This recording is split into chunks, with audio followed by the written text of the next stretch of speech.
And as the Indians and the Australians and the New Zealanders mixed up at the Gallipoli campaign, what are other challenges and triumphs which they went through together? What are other moments of significance during that campaign? Yep.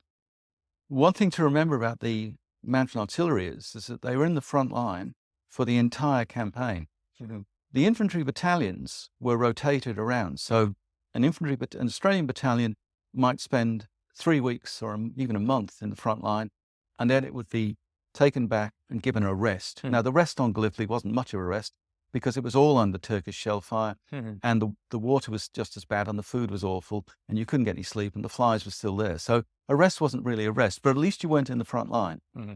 The Indian Mountain Artillery, though, was literally on duty in the observer positions, ready to fire at a moment's notice, Mm-hmm. and firing their guns every single day.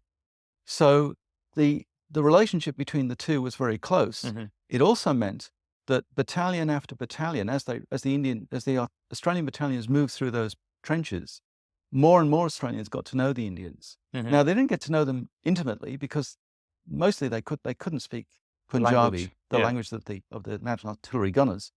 But the Indians were very adept at learning English. English was the language of command in the Indian Army, so some of the NCOs, the non-commissioned officers, the havildars and the Naiks, could speak some English. And both sides developed a kind of a patois, an informal slang. So the Australians would pick up some Indian words, like tourists in India today, where you think you can speak Hindi because you can say hello and good morning and where's the toilet. That was the kind of level of their expertise. But the Indians were more adept at learning English. Mm-hmm. And so they were able to have conversations. Mm-hmm. In lots of ways, though, the relationship didn't need language because they recognized qualities in each other. So, for example, the Gurkhas, actually, the biggest example there, there were four and then five Gurkha battalions on Gallipoli. They all had the kukri, the Gurkha knife. And this became an object of fascination to the Australians.